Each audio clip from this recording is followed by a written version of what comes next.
Each year, Microsoft Research hosts hundreds of influential speakers from around the world, including leading scientists, renowned experts in technology, book authors, and leading academics, and makes videos of these lectures freely available.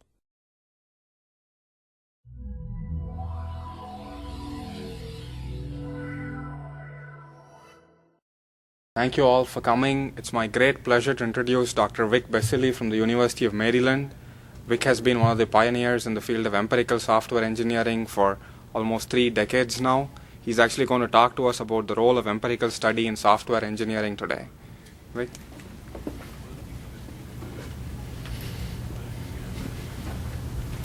Thank you. So I'm at the University of Maryland, where I have been for 37 years.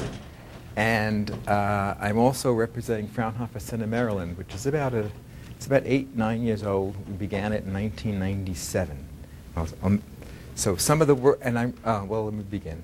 Let me begin with this, setting a context, so that you know where I'm coming from and where I'm going to be going. So the first is an obvious statement. I believe software engineering is an engineering discipline. I want to underline engineering in both places. So that we need to understand the products and the processes and the relationship between them, and we assume there is one. Sometimes I think we act as though there isn't a relationship between them. That is, we worry about optimizing a process independent of the product. I mean, the ultimate goal is to understand, if you want certain product characteristics, what processes you have to put in place to give you those product characteristics. We need to experiment. Software is still developed by humans, so we're talking about human-based studies. We need to experiment, analyze, and synthesize knowledge from what we've learned in terms of, we have ideas that we think will work, try them out and see what happens, but try them out in a rational way and collect the data and collect the information that says you've built some knowledge out of what you've just done. And we need to package or model that knowledge for use and for evolution. And we need to recognize, well, here's my perspective. If you really believe all those things I have on that slide, it changes completely the way you think about software development. There are examples. So I'm teaching someone how to program. I say that here's what we think is right, but think about it yourself and see if we can try other ideas. Okay. Is this kind of design technique useful for the particular application you're working on? It may be, it may not be. Figure it out. We very often teach, in fact, freshman classes as though here's truth that I'm giving you, instead of here's an idea and figure out what really happens with it. So and the same is about work. Anytime you're doing anything, you should always be questioning and trying to understand, to collect data to understand whether or not what you're doing is right or not. So this concept of understanding a discipline, which is true for all disciplines, the concepts of observation and model building and experimentation, they're perfectly natural phenomena. They're activities people always do, and learning involves the encapsulation of knowledge, checking of our knowledge, that our knowledge is correct, and evolving it over time. Okay, this empirical paradigm is how all physical and social sciences work, as a matter of fact. It's the basis of how they do anything. So whether we're talking about medicine or physics or manufacturing, they all have this feedback mechanism about observation and learning and change. And software engineering is supposed to have it too, but we forgot it somewhere along the way. We forgot about this part of the process because we were running so fast to try something new that we didn't begin to worry about does it really work, how does it work, under what conditions does it work, when do I have to change and try a different combination of things. What's different than physics and medicine and manufacturing is what's different between physics and medicine. Okay? The kinds of experiments you do, the kinds of things you're observing, the kinds of techniques you can do for model building are very different. I mean, manufacturing, I have the same process replicated over and over and over again. So I could build good data models based on the knowledge and the information I capture from that process. It's not so clear with medicine because things are a little bit different. Okay? But there's humans. It's a human element, and so I have sometimes a softer kind of experimental paradigm that I'm making use of. In physics, it's a pretty rigorous paradigm, but there's an interesting thing about physics is I can't change the universe. So what I'm studying is very different in many cases. Where in manufacturing, the goal is to change the universe that I'm dealing with. So although the underlying underpinnings of the paradigms are the same, they act differently. You'll find different methods and mechanisms for each of them, and we have to worry about what are the right ones for software engineering. So we're going to define empirical software engineering. It involves the scientific use of quantitative and qualitative data to understand and improve the software product, software development process, and software management. So if it's an empirical study area, it needs laboratories. And the only place laboratories exist are in the real world, where people actually build software. It's the only place you can do them. We sometimes simulate them with studies we do with students, and sometimes we're interested in novice programs. How do they evolve? How do they develop? But research needs laboratories to observe, manipulate the variables. They only exist where developers build real systems. On the other hand, development needs to understand how to build those systems better. So they need research to provide them models that tell them under what conditions they should do what and how. So the point here is that research and development in the software domain is really a synergistic relationship that requires a working relationship between industry and academia, or product development and research organizations. So let me be clearer about what I mean by the kinds of knowledge we want to have.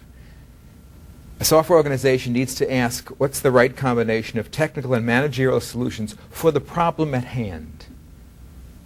Okay. What are the right set of processes for that business? How are they tailored for the particular project? How do they learn from the success and failures? And how do we demonstrate sustained, measurable improvement in what we're doing? So those are the questions we should be asking, and part of the problem is one size doesn't fit all. So we need to be able to manipulate process. When do you use one kind of process versus when do you use another? Okay. If the requirements are changing all the time, that's very different from something where I really understand what the requirements look like. There's a simple example. But there's just lots and lots of variables that change everything we're going to do. So let me give some examples of studies that one can perform. Here's unspecified conditions. I have that on the top. Techniques selection guidance. Peer reviews are more effective than functional testing for false of omission and incorrect specification. There's some studies done at Maryland and University of Southern California that support that belief. Wow, that's a really important statement. What it says is, number one, if I know something about my anticipated defect patterns, then I know how to manipulate my process to maximize its effect. Okay. On the other hand, functional testing is more effective than reviews for faults of numerical approximations and control flow. There you go again, same thing. How do I balance reviews and testing and put them together? That is, what do I know about my environment? What can I anticipate? And how do I check what needs to be done? We can go further. If we're studying those particular techniques in a particular environment, there are studies that say, for example, for a viewer with average experience, a procedural approach to defect detection, such as a particular organized type of reading, is more effective than a less procedural one. And notice what this says in the middle. This is true for someone with average experience. If you think about it as a bell curve, if someone's really exceptional, they have their own internal model, and we don't know what it is, but they're doing better. And if someone's really bad, no matter what you give them, it's not going to work. But for the majority of people in the middle domain, that really has an effect. Here's another one. Procedural inspections based upon specific goals will find defects related to those goals. So inspections can be and should be customized. Okay? That's when I look at that statement, I go, well, it's so obvious. Why did he say that? Well, he said that because we don't customize inspections in general. People just take this high-level template and say, okay, here's what you do. My favorite line is someone says to you, read. Here's a piece of, read it. Wow, there's a billion kinds of reading I can do. What's the right kind of reading for requirements or code or whatever I'm dealing with? They've got to be different. Okay? And I've got to have different reasons for doing that reading. What am I looking for? And is that supported by the process I've defined? Okay, readers of software artifacts are more effective in uncovering defects when they use different focused approaches. So if you take multiple views at the same product where there's different ways to do the reading, you do better than if everybody does the same thing. And surely better than if you just read. Okay, so some basic concepts gives you that sort of says what it is I'm trying to look for, what it is we need to figure out when we're doing all this. So some basic concepts that we've made use of for empirical software engineering are things like the quality improvement paradigm, which is really just the scientific method sort of adapted for software. And software is a little different than manufacturing. So it looks like the scientific method. It looks a little bit like plan, do, check, act. They're all the basic concepts are the same. What's different about them is the thing they're looking at, and therefore things change for that reason. We use the goal question metric paradigm, which is just an approach for establishing project and corporate goals and a mechanism for measuring against those goals. It's always a simple statement that says we collect data. What data should we collect? And the answer should be, what do you want to know? So it sounds obvious, but very often I have seen in many, many organizations people collecting data and didn't think about what they wanted to know. They just wanted to know the data. And what they really want is information and knowledge. And the last piece is this idea of an experience factory. If we're going to learn, how do we start to build that knowledge into something and evolve it? How do we do the analysis and synthesis of the knowledge that we're collecting in this process? So, the quality improvement paradigm is sort of this kind of a cycle, and here's what makes it a little different. It's really a two-loop cycle. There's an outer loop, and this outer loop talks about first characterizing and understanding what's the world you're living in.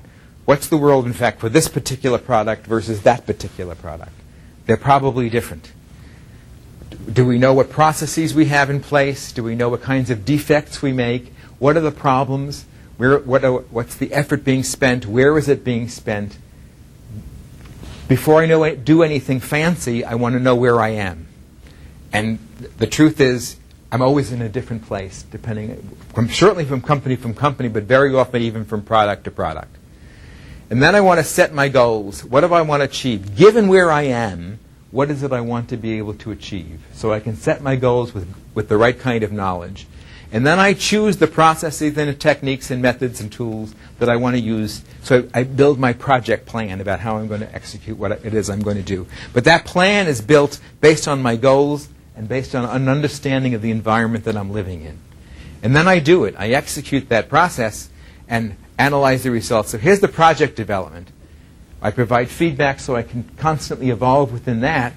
But then when I'm done, I analyze the results and package and store it as part of my experience, because it's now changing my understanding and the environment I'm living in. This was a giant data point or sets of data points in which I try and put into my knowledge base, okay, and see whether or not it works. The experience factory is just the concept of a learning organization. Okay? It's the idea that if I think about projects, what I'm really seeing is, and here where the steps of the improvement paradigm are, I think about characterizing, setting goals, and choosing process. And if this knowledge base, okay, I call it experience base, I'll say that why in a minute, is picking up information about what's going on and says, oh, in the past, here's what we've done, or here's what you need, or here's your models, and here's the things you need to use, so we can build for you, for this project, a good execution plan. And then you can execute it.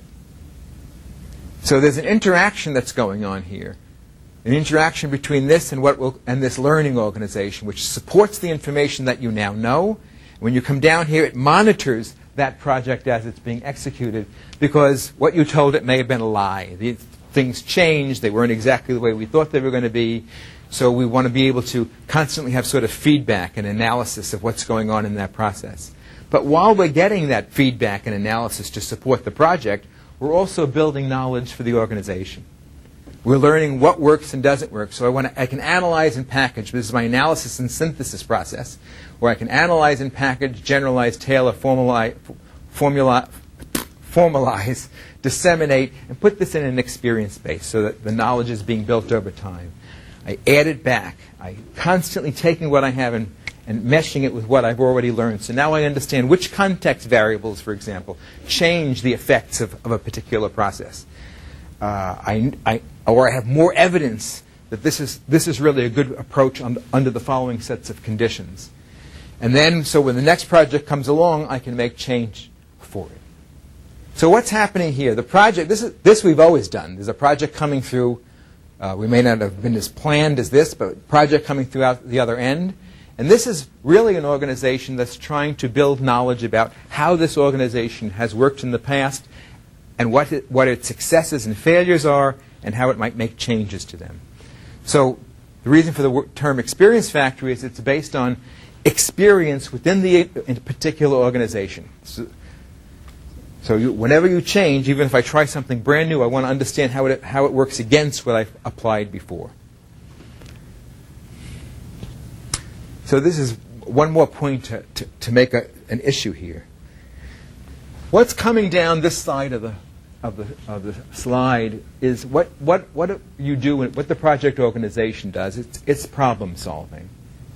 Okay? The activities are decomposing a problem into simpler ones, instantiating potential solutions, design implementation process, validation and verification. It's product delivery within schedule and cost. I mean, that's the key here. You want to be able to build that product out, get that product out the door. Think about it. It's sort of top-down, how you're going through this process and putting it together. What's going on in the experience factory? You're identifying different solutions and unifying and redefining problems. You're going bottom-up is what you're doing. You're taking low-level knowledge and saying, oh, you know what works here? Here's how I can build a better model. You're generalizing, formalizing. You're going through an analysis, synthesis process. You're experimenting because you're observing what's going on that end of the process. And what you have is experience and recommendation delivery back to projects. This represents, in some sense, what the organization knows at any given point in time about their business. This is the learning organization. As I said, this is bottom-up, that's top-down. I want to make a couple of points here. None of these activities are side effects of those activities. Okay? You can't even do them both at the same time. So it requires different people doing this than doing that. You can't be at the same time building a product and stepping back yourself and analyzing what just happened and whether it's a reasonable thing or not. So it's a separate activity going on, that from this. And I'd like to make the following argument. It's very rare you see this exist at all. So if this isn't happening, there's no observation going on, and we're not learning from project to project. We learn as individuals, but we don't learn as an organization. And that's really the fundamental thing. If you have to build better and better knowledge about how you build software. So for a good 25 years, we developed these concepts, this paradigm, working with NASA Goddard and a thing called the Software Engineering Lab, which had three components to it. It was NASA Goddard, Computer Sciences Corporation, who were the primary contractor, and the University of Maryland, who was trying to put these mechanisms together. And we built an experience factory. In fact, we evolved. I'd like to evolved to an experience factory. We had this. There's a date somewhere in this slide, but I can't find it. Here it is. But this was about 1994-95. It had about 275 to 300 developers. It had 5 to 25 people, about 6 to 10 active projects at any given time. Compared to what you do, these were very small projects. There were 100 to 300,000 lines of code. There were about 120 projects in the database at that time, over that period of time.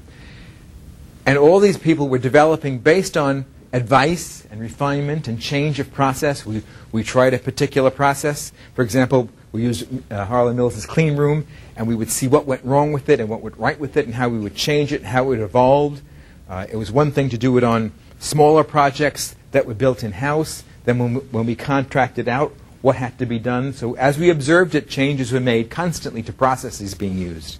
And then there was this experience base of knowledge and information that just grew and grew over time.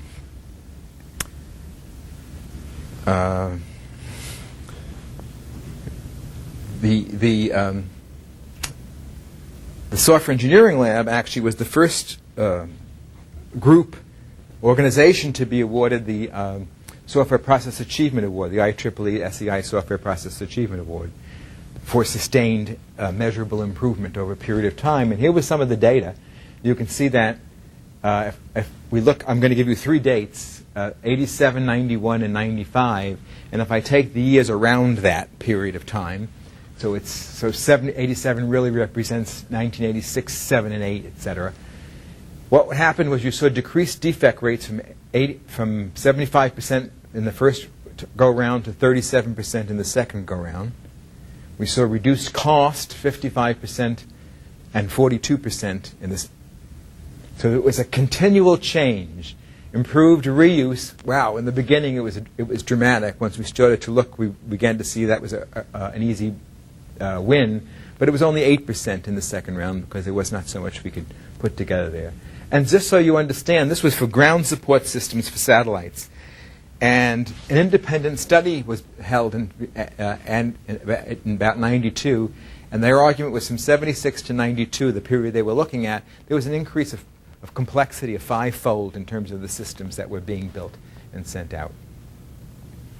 CSC, who was the contractor in 98, became CMM Level 5, ISO certified. Based on this experience, that's one of the reasons we started the Fraunhofer Center, to see if we can do this with other organizations. And there's a project called CBASE, which was an NSF-funded institute that began in trying to, again, replicate some of the things that we had done here. So I'll talk about those. If I can move the slide. Okay, so I'll first talk about, yes? These numbers sound very impressive. Do you have numbers how actually general improvement in software development occurred in those periods? No, is the answer to that question. Yes, but you know what? It's hard to get those numbers. So you're asking exactly the right question, because you don't have the data. Those other people didn't collect data. I don't know. Not only do I not know where they were, I don't know where they are now. So that's the problem. And if the answer is they did, what a shame that we missed what they were doing to make those improvements. So, CBASE. CBASE was an NSF-sponsored activity. It was called the Center for Empirically Based Software Engineering. And the project goal was to enable a decision framework and experience base that forms the basis and infrastructure needed to evaluate and choose among software development technologies. And CBASE, and the research goal was, how do we evolve this empirical research engine? How do we understand better and how to collect this data, how to generate hypotheses, how to analyze and synthesize what we've learned from particular pieces so we could raise it to the top? And this was something run by Barry Baim at University of Southern California and myself at Maryland. So the approach was, and it's just what we've sort of talked about, try and do observation and evaluation studies of development technologies and techniques. What can we learn about what's going on in that process? And in fact, so the topic areas for this project originally were defect detection techniques and COTS-based development techniques, both two different ends of the spectrum, as a matter of fact. And then we started to do some stuff with agile systems and Laurie became part of the process. So we tried to collect that data, and then from that data tried to build general heuristics or even predictive models, if we were fancy. What can we gather? How do we start to build evidence about what's working and under what conditions? And what advice can we give to someone who is going to build a system? So one of the things would be the one I talked about earlier. For faults of omission, incorrect specification, peer reviews tend to be more effective than functional testing. On the other hand, we could build predictive models. Most of you, I sure know about Kokomo, but there's a model called COCOTS, because that was the focus of the work we were doing. These are the two areas we were working in. The cost of COTS tailoring was actually a function of the number of parameters initialized, the complexity of script writing, the security access requirements, etc. We were able to build actually predictive models of what should happen when you were trying to use COTS products. The idea behind CBase is to think of it as terms of three layers. There's sort of basic research, stuff that we really need to do to make things work, building this software engineering empirical research engine and experience base. What are the right empirical methods? How do you define that experience base? How do you do decision support so that it's what you've discovered is available to people who now can make use of it? And then there's applied research, and this is really where the risk stuff comes in. You have these ideas, but let's try these things in practice. And here the concept of test beds comes in. How do we build test beds that we can try and apply these things and see if they work and how they work? And so we experiment in selected areas and start to fill this experience base with more mature empirical methods and technologies. And the top level is to try and then use it in real projects and start to build this over time. And then, of course, there's feedback to how we might change what we're doing and how we might modify what we're learning. So there's a learning process, and here's the issue of scale-up, going from small, in some sense, to large, from basic research to applied research to practical applications, but still learning from those practical applications.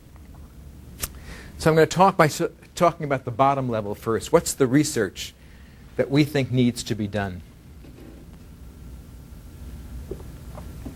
How do you formulate evolving hypotheses regarding development decisions? How do you put these things in a way that you can give somebody advice, what they can trust and what they can believe? How do I collect good empirical data and experiences? Sometimes it's real data. Sometimes it's ad hoc information. It's out of interviews. There's all forms you want to be able to use, and you want to literally use them all to gather information. You want to record influencing variables. Made the point earlier that one size doesn't fit all. So what are the variables that make it not fit all? What are the real influencing differentiators, the context variables, that change the whole effect in the world as it's turning out? Then you want to build models, lessons learned, heuristic patterns, design support, frameworks, quantitative models and tools. So that's the clear building of knowledge, building models that have as much information in them about what to do under what circumstances. And then you want to integrate them into a framework. Wow, hard. That's really a hard problem. I mean, there's that whole issue of this technique finds 20% of the defects, that finds 20% of the defects, and guess what? They're the same 20%. So I don't want to use both of those in the same study. The interface of coming out of this technique doesn't interface well into going into the next technique. So how do I put those pieces together? And then literally testing the hypotheses by application. How do you run experiments in large organizations and in small organizations? And what things do you need to be able to do that? And most important, how do you start to package some of the things we've learned via those techniques? Oops. Okay, what I'm going to do is I'm going to walk you through, I think it's 3 or 4 projects that we've been involved in to try and give you examples, okay, of the various pieces. In some sense, the NASA Software Engineering Lab was a full example, but it's old data. So I'm going to give you some new data, some new stuff that's been going on, and show you how we managed to creep into each of those pieces. So the first project I'm going to talk about, in fact, I'll tell you what now with the 3 projects I'm going to talk about. One is a NASA high dependability computing program. Another one is the high performance computing program. And the third one is a clearinghouse project for best practices. So Applied, this was actually a great project. It died, by the way, when NASA redecided where they were going, but I was sorry because it was a really good project, and even though we only did it in 2 years, you'll see what came out of it. It was NASA, of course, and CMU was the lead, and there were technology developers, MIT and University of Washington, in fact, were technology developers, as was CMU, and Maryland and USC were sort of the empirical side of this problem. So the problem from NASA's point of view was how do you elicit the software dependability needs of various stakeholders, and what technology should be applied to achieve that dependability. Okay.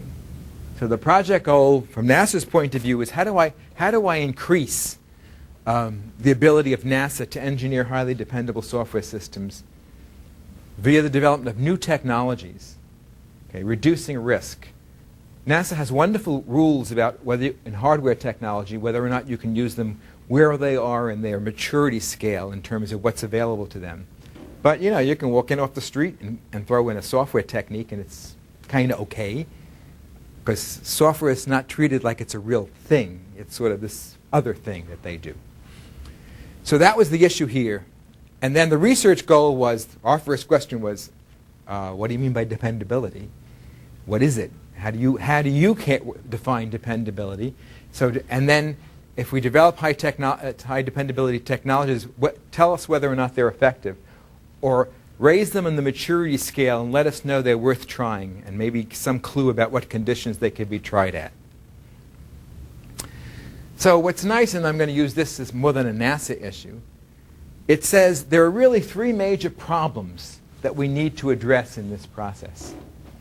Okay, the first problem is, can the quality needs be understood and modeled? For NASA, we said use the word dependability, but they're really talking about quality needs. What do you need to be true about this project? So you have to be able to elicit that information. Wow, how do you do that from a stakeholder? Okay, I remember being on actually was chairing a panel for the FAA when they were trying to decide about the advanced automation system, whether they should use ADA. And one of the interesting things I remember from the requirements for that advanced automation system is they wanted, now I can't remember the exact number, but it was like 9 nines or 12 nines of reliability. So you go to somebody and say, okay, give me the system with 12 nines of reliability. I don't even know what you want, what you mean by that. So that was question number 1. How do you elicit it? How do you check it's there, whatever you've decided? How do you put that piece together? And those issues are usually defined in terms of what I don't want to have happen. I don't want this to go down. I don't want that to go down. I don't want this to fail, etc. Number 2. Problem number 2. What does the technology do? And can it be empirically demonstrated? You may laugh at the first statement. It says, I find defects in, okay, in what? What kinds of defects? Tell me more so I can figure out what it is you're really doing. Most technologists say, trust me, it's a good technique. So let's see what's really happening here. And very often technology developers, if you force them into saying, what am I really doing, will say, okay, they'll talk in terms of faults or anomalies. This is something you didn't want to see, or it'll be a fault in the design or the code. But they don't talk in terms of operational stuff like failures. So first issue to notice is these people are talking 2 totally different languages. And the third group is the people who are now going to use this stuff, who are going to say, okay, I want to understand what the user wants, and then I want to figure out which of these techniques to put together to solve that particular problem. What should be applied to achieve the desired quality? What's the decision support? And their problem is partly understanding how these pieces related. And for those of you who looked at this is not a simple mapping here between these 2 pieces. So how do you put that information together? So I'm going to try in the 3 talks to talk about work that needs to be done here and a little bit here. So in fact, here it says, so the system user issues. I'm going to use this. I'm going to talk about the UMD model. it's University of Maryland, it sounds like, but it's really the unified model of dependability. And I'll talk about that, its use in the NASA HDCP project.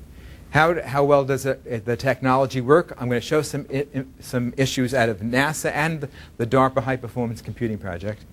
And then last, system issues, I'm going to talk about developer issues, this DoD clearinghouse project. So here are the system issues. How do I elicit it? How do I how do I get non-functional requirements in a consistent way across multiple stakeholders, and maybe in a common terminology that can be integrated? How do I take advantage of previous knowledge? This is a hard question, asking people to tell you what their availability requirements are, what their reliability requirements are, what their sustainability requirements are. So how do you get them to tell you that in a common way that you can make sense out of it? Because that all has to be filtered together so it's usable. So if we can build knowledge, a knowledge base, an experience base of things that have been used before, we can then not start from scratch every time. How do I identify compatibilities in my non-functional requirements? So what we proposed here was this thing called UMD. It's a requirements engineering framework for eliciting and modeling quality requirements. So that's the components are that you, instead of saying, here, I want 9 nines of reliability in the whole system, it says, cut that down. Let's go back and say, okay, here are the scopes, here are the pieces. What do you want reliability on? On everything? Are there certain functions you care about? Or some need to be more dependable than others? So the first issue is, what do you want what do you want to not happen, and for which subpieces of the system? So it starts to create a language that says, well, I don't want, well, I'll give you an example below. A book service of something like Amazon, that's just the scope, not the whole thing. I'm not giving you the reliability, I'm giving you performance here we're talking about. Should have a response time greater than 10 seconds. So that's my issue. Okay? It's in terms of a failure. If it doesn't do that, I'm going to consider that a failure. All right? So an issue can happen, but I might have tolerable manifestations. All right, I can fail 1 time out of 50, and I won't be horrified by what you get. But if you fail more than that, then or whenever you fail, I want you to tell me what's supposed to happen. So what's the reaction when you do have a failure? So this says, okay, if a failure occurs, the system should warn the user that and recover full service within an hour. So here you can fail in 1% of the cases. So these are the pieces, and for each piece, like an issue, we differentiate failures and hazards, but you can talk about the type of failure, the availability impact, the severity, the whole classification that you can do about how do I classify this failure. And I could do the same thing for a hazard. And then I can tell you it concerns which scope of the main system. It could be the whole system, but it could be pieces of it. Yes? I understand the requirement you were showing for the bookstore on the last page in terms of, you're saying 1% of the users don't have service for an hour, or the entire system is not available for an hour? No, let me come back to that. The idea was that 1% of the time that someone accesses, I don't get the right performance requirement. Okay, but you said, and then they get a warning, and then the full service, and I don't know what full service means in an hour. Yeah. Now that you're saying that, I mixed 2 pieces in trying to shrink this down. I mixed 2 pieces. You're right; they didn't make sense. No. Okay. I'll carry that example on the next slide. I'm hopefully right. We'll see what happens. So that's the scope, okay? And there may have been an event, we didn't talk about this, event that caused this. This is especially useful when you're talking about hazards, but it also can be true for failures. And it's, what's the type of event, an adverse condition, an attack, etc. And then that issue, the manifestation of it is what? How am I going to measure whether or not it's acceptable? So I might want a mean time between failures of 9999999. reliability. Or I might just give you some simple ordinal measure, or I might say never. It can never fail. This is the thing, you can never have anything happen. And then, if it does, what's my trigger? What's the reaction I'm going to have? So this would say I might give you, there's impact mitigation, there's recovery, I put that in probably because I want a recovery thing, and occurrence reduction. So in fact, what the trigger does, the reaction does, it actually allows you to add new requirements. Because it says, I wasn't thinking about this, but if something happens, this is what I want to have happen. So this piece of the thing says, the characterizations on basic UMD modeling concept, you start out, if you have a base of things to begin with, you have some information you can use, and then you can take your context information and build that system, build your requirements, and then that can be taken back and added to and built upon other existing kinds of requirements. So, for example, if you a scoping for any number of response times, you already have some models that you can start and change rather than invent things from new. And you can get to see what other people have done under those conditions. And then there's a tool, very prototype tool, that you can use that will give you things like how much you were dealing with things like availability for the availability for each service, the mean time between failures for services, any kind of data you want. It can do a computation of aggregate values of dependability, because what you'll find is different stakeholders will give you different answers, and you've got to sort of tie these together. There's a visual interface, VQI, which will say to you, for example, here's a service, and you had actually no defects noted for that no failures for that service. So obviously that wasn't important to you, so it reminds you where you are in that entire process. This system has been used at JPL. In fact, it was used to select the appropriate real-time Java component because of its non-functional requirements. And they all did the same function. It's a question of what other things they needed to have done. So they were able to be specified and done. We run experiments with classes and trying to combine various bits and pieces. How do you negotiate different requirements? So some of it is using, for example, Barry Bame's win-win activity of trying to put together what are the right sets of requirements. Okay. So the second piece of that big puzzle was now I'm a technologist, and I want to know, how does my technology work? Where can it be improved? And how do I articulate the goals of a technology? That's a very interesting question, because it's very often hard for technologists to do this. They're thinking bottom up. They can't tell you precisely what it is they thought they were achieving. But this forces them to say, okay, I'm really going to find a large number of errors of type X, Y, or Z. And how do I empirically demonstrate? Can I show it by running it on a test bed? In fact, here's the issue about test beds. Can I take away some of the concern here by running this on a particular test bed and showing that it did something like what I just said it was going to do?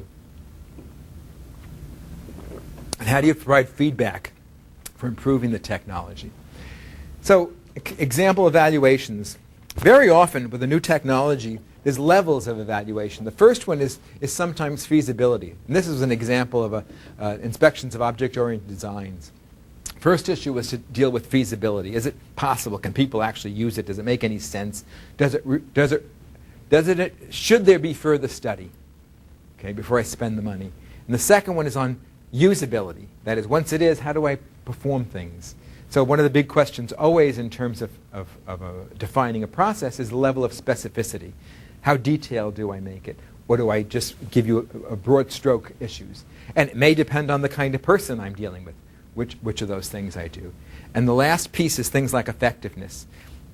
Do they represent a usable improvement to practice? Now I want to bring it out and compare it against other things.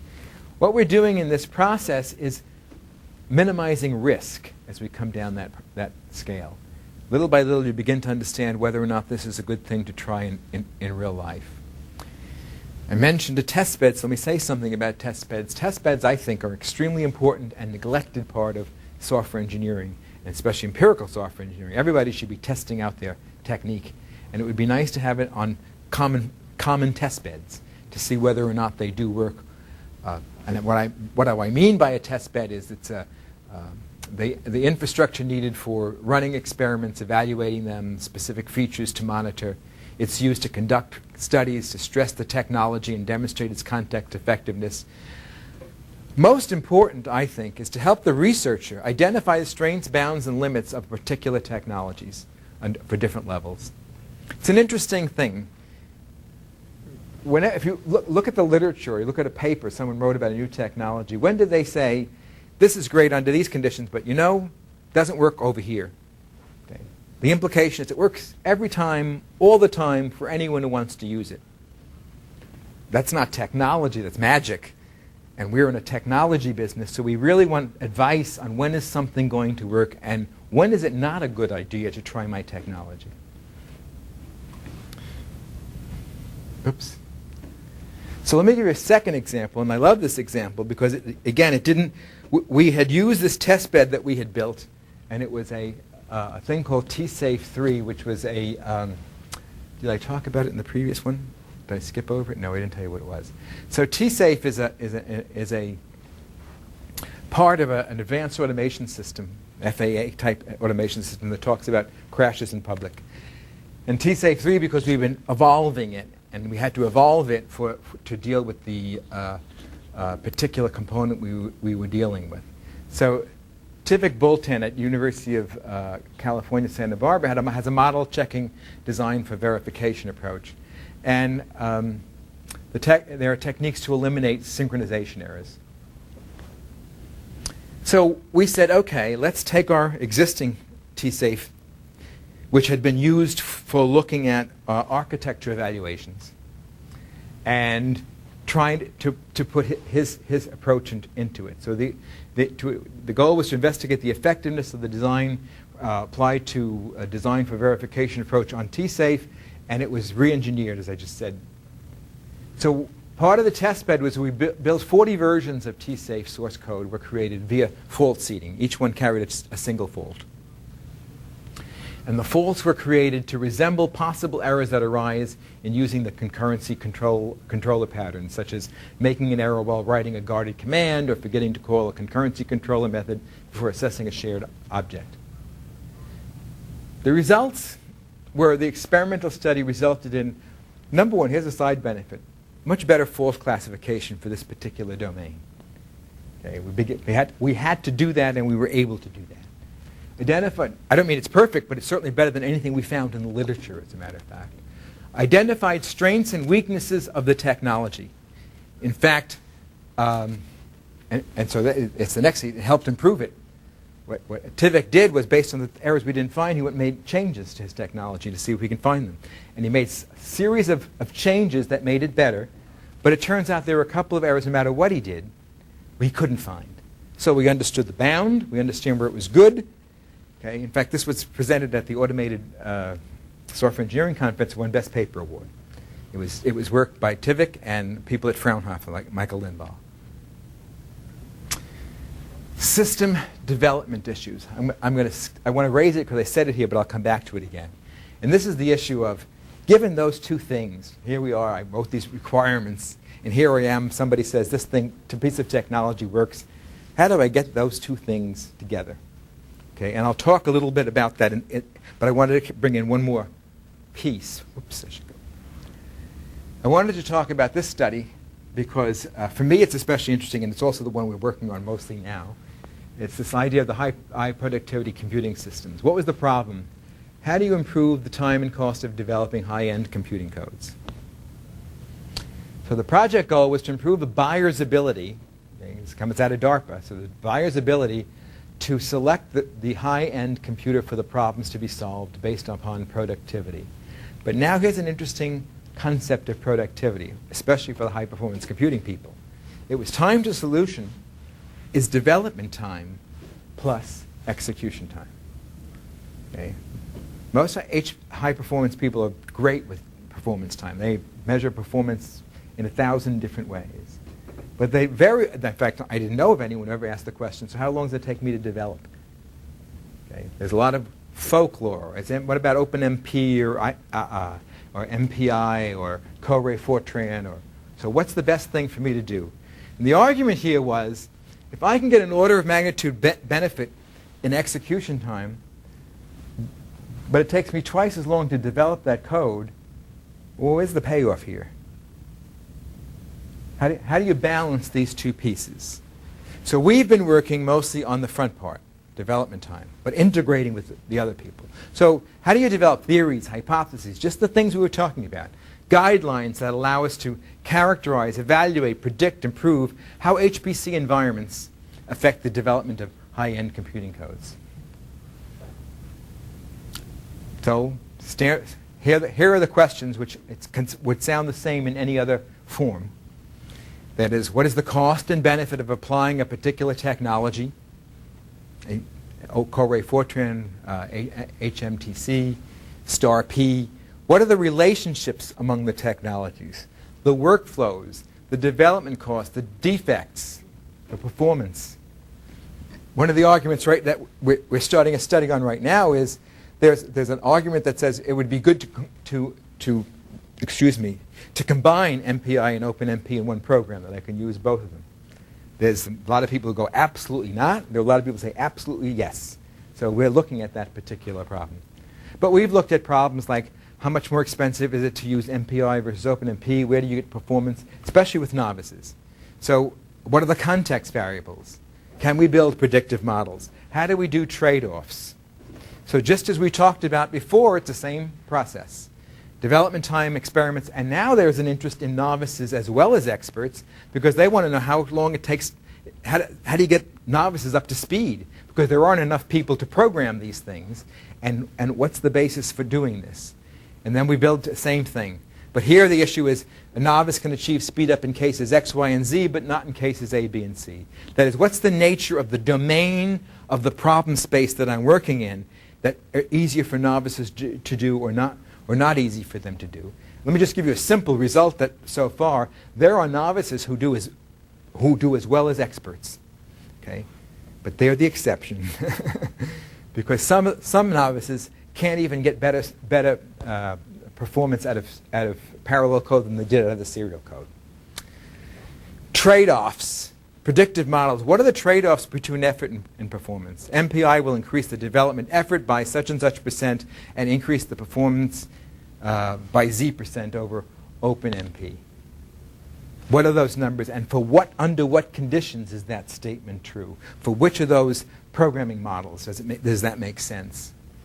Okay. Where are our test beds? Well, the nice thing is we have lots of assignments we have at classes. We have run experiments in I think it's like 8, 9 universities.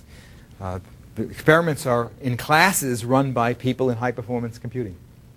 Okay?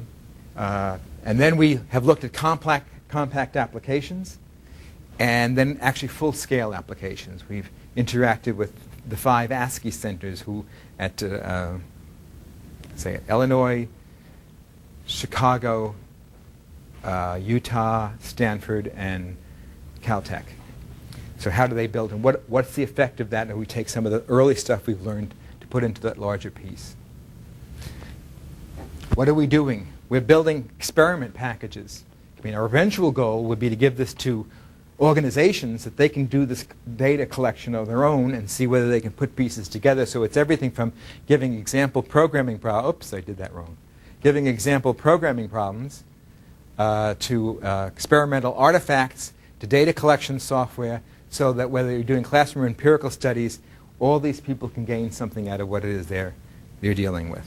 There are a lot of problems in this because most university stuff is anonymity of data. There's things you have to do. This may be hard to believe, but it's true. If you're running an experiment, a software experiment with a class, you have to fill out all these forms to promise that they're not dying or you're not doing anything terrible to them. And every university has them, and some of them the professor has to take a course. So we've been lucky. Everyone's gone along with us, but it's not a simple process. In fact, here are the studies we've done. In fact, there's another one going on this semester at University of Maryland and one at the University of Hawaii, as a matter of fact, where we're looking at specifically at defects. classes of defects and that get committed, and can we modify how many defects get done based on the kind of training? For example, if you teach them about specific defect patterns in high-performance computing, do they start to do a better job? Okay. Last project I want to talk about is the clearinghouse project. And this is where I wanted to come back to that issue of how do you package this stuff? How does someone figure out what to do when you've told them these 2 bits and pieces? So the project goal here was to populate an experience base for acquisition best practices. So I don't have a good example that goes from beginning to end, but here's the technology behind this is exactly what you need.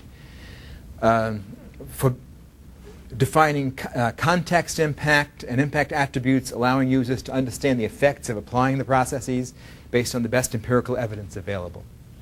So it's sort of saying, let's think this way. Before I pick something, I want to see what happened. Who's used this, when, how, what happened. Okay? So the research goal here is to define a repeatable, model-based empirical evidence vetting process, enabling different people to create profiles consistent and to be able to integrate new evidence. So the concept here, okay, is that people will be putting in best practices, a repository, best practice handling. There'll be people. Let me see, information handlers. That's where I want to go next, who are worrying about the identification, the qualification, and of information, analysis, synthesis, validation, packaging, taking that data, analyzing and synthesizing it, essentially. There's a set of operations that need to be done, and then there's the users who come in to an intelligent front end and say what it is they need to have done. So I'm going to get fancy now.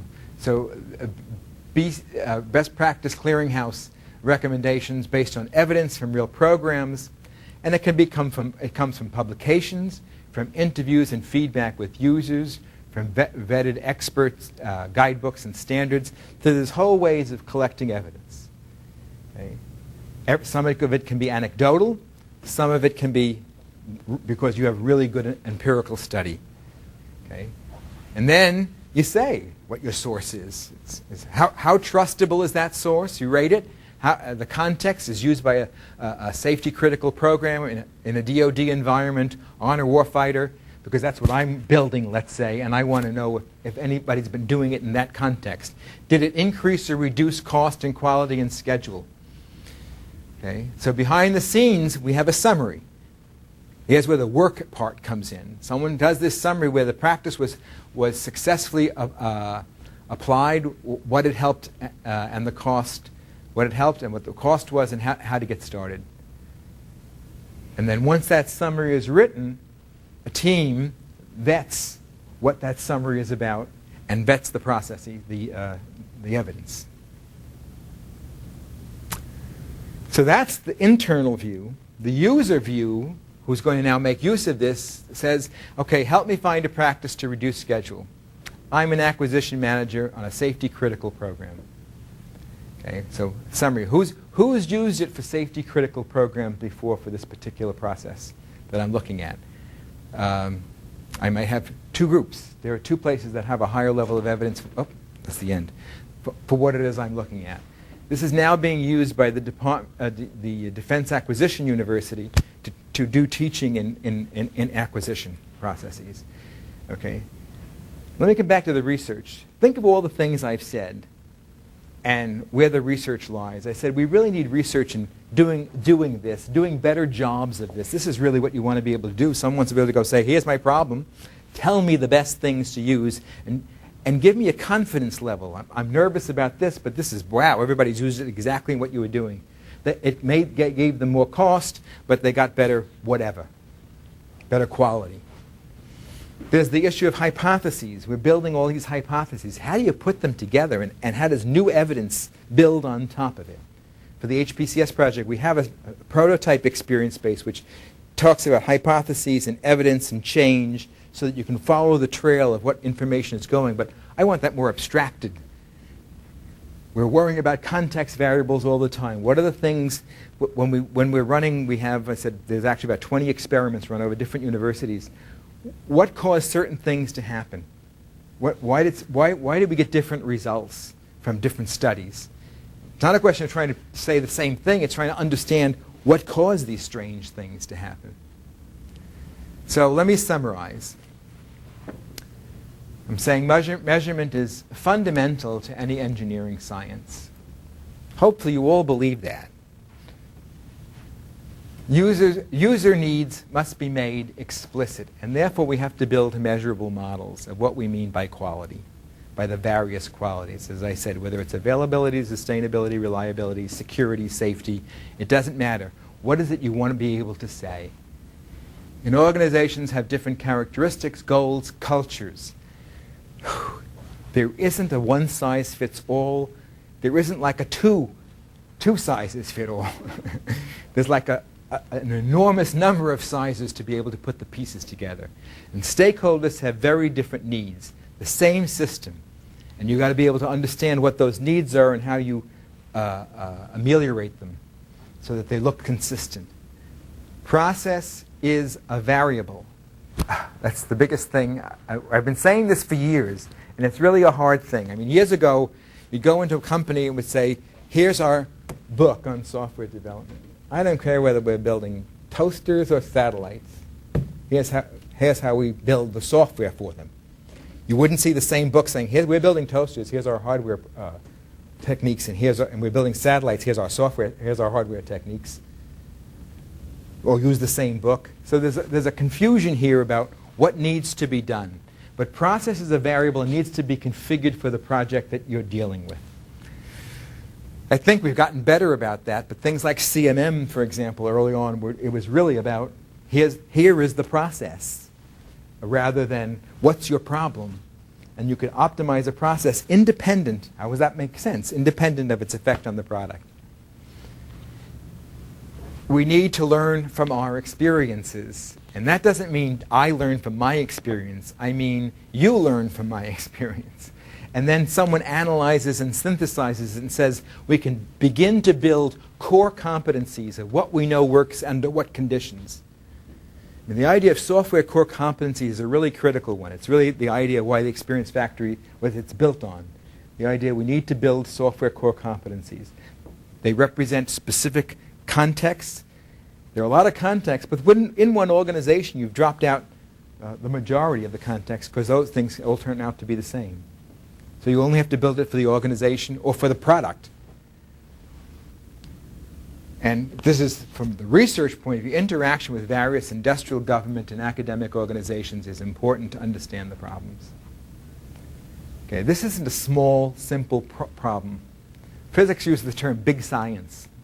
I mean, this is big science because you can't do it in your office alone. You can't do it without having lots of stuff going on that you can manipulate and look at and see what's happening under all those pieces if we're to build the ultimate models. But organizations only need to build their models. Okay? And to expand potential competencies, we need to partner. There's all worries about the human element. There's worries about how do I deal with the hardware technologies? How do I deal with the domain? I mean, one of the things I've learned from this, the domain makes an enormous amount of difference about what you do and how you do it, because the cultures may be different, number one, and number two, the problems really are different. I mean, when we're working with HPCS, the problems they deal with are so different. I mean, you teach your freshman class, you say, don't worry about performance. It's a whole different mindset about what you're doing and how you go about doing it. So, last slide. We need to build an empirical research engine for software engineering. We've begged, borrowed, and stolen techniques. We've modified them, tailored them, put them together as best we can. But this needs to be expanded. Here's the thing I think we haven't invested enough. Building test beds. Okay, we have some test beds. Here's the question. Who's supporting them? Who's keeping them going? We have sets of data from a variety of sources, and people always say, oh, can I get that? I don't have the money to give it to you, to package it for you, to do all the things you need to do. This is not something that people think about in the software domain because we don't have an empirical component in general. We want to build decision support systems. Build product models that allow us to make trade-off decisions. Okay? The idea that you can have faster, better, cheaper, and secure and safety all for the same cost, just, wow, what were you thinking? What was anybody thinking when they would talk in that way? How do I trade off? I'll give you more of this, but you got to give me some of that. But we don't even have a basis for making those decisions. And we use the decision support systems, offering the best empirical advice for selecting the right processes. And last issue is use empirical study to test and evolve technologies for their appropriateness. That's mostly what I talked about, but it's part of the larger scheme. You need to do that. The idea that you can publish a technology that's never been tried is an amazement to me. Wow, what is that? Is that even?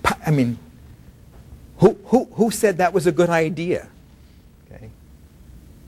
I don't mean you have to have a full-blown experiment. You have to do at least a feasibility study that it could run and something happened when you did it. You applied it somewhere. You don't have to have great controls. Then you can start to introduce controls. But do number one first. And on that note, I'm done. Thank you.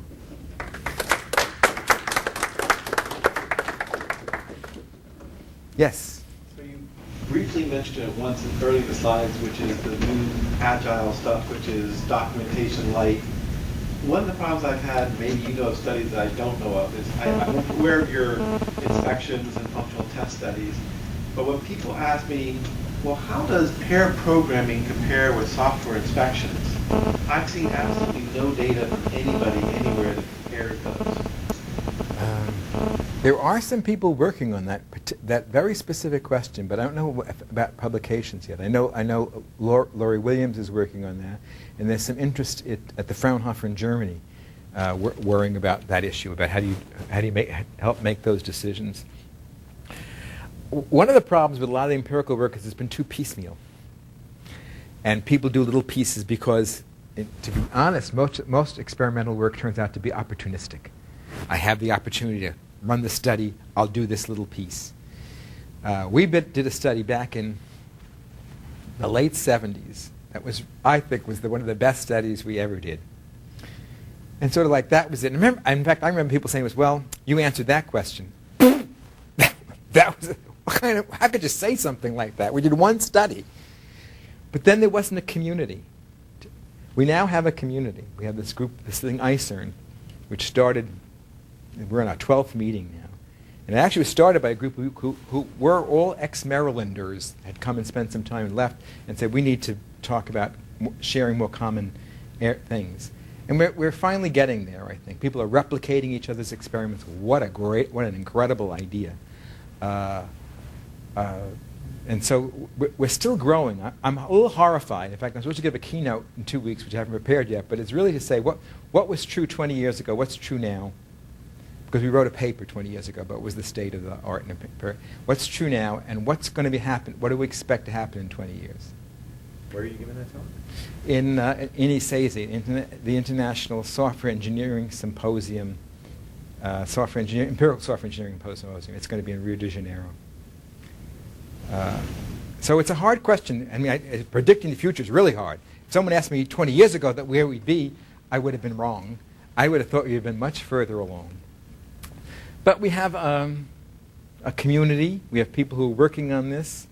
Part of it is the money. We don't have the kind of support really necessary. We have a journal, Empirical Software Engineering Journal, which just got its impact rating.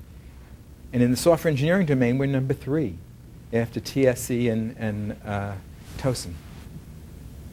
So I was startled because they did the study of us. We went, oh, where are we in this process? So we were out of JSS and all the other journals. We were just, wow, great. So there's an interest. People want to know this stuff. They want to know what's going on. And that's really great. I remember giving a lecture on this and people going, why is he talking about this? Some of you may have been saying that now. But why is he talking about this? But it's got to happen. I mean, one of the reasons I came here, to be honest, is to promote this, to get people caring about it, to say, if you're not doing this, what the heck could you possibly be thinking and doing? I mean, if we're never going to bring software development out of the dark ages until we turn it into an engineering discipline. Okay, so that first statement about software engineering is about engineering wasn't a casual statement. It's, we'll say it, but it's become so trite. We really are about engineering. We really are about trade-offs. We really are about building models that you can do things. We really are about an software engineering handbook that I can go and say under what conditions does something work and not. Where's my evidence? And, you know, very often you'll get an answer that says, well, if you can't answer it perfectly for me now, I don't know. Well, we've got to do a lot of work before we can answer that. And maybe we'll never answer it perfectly, but we'll always be able to answer it better than we can now. So that's my sales pitch. Yes? So you mentioned, again, you touched on it verbally about the human element. And early studies were like 10-to-1 differences between people in productivity and defect rates. And that's always seemed to really hurt empirical studies, because any small study of a small group of people just doesn't tell you anything, because there's such a variance. The variance is so high. Just depends on the question you're asking. Okay. And those things that involve humans. Yeah. So let's come back. If it's about feasibility, okay. You can do feasibility. Yeah. Okay. I can do usability. Can someone use this? How can I make it more amenable?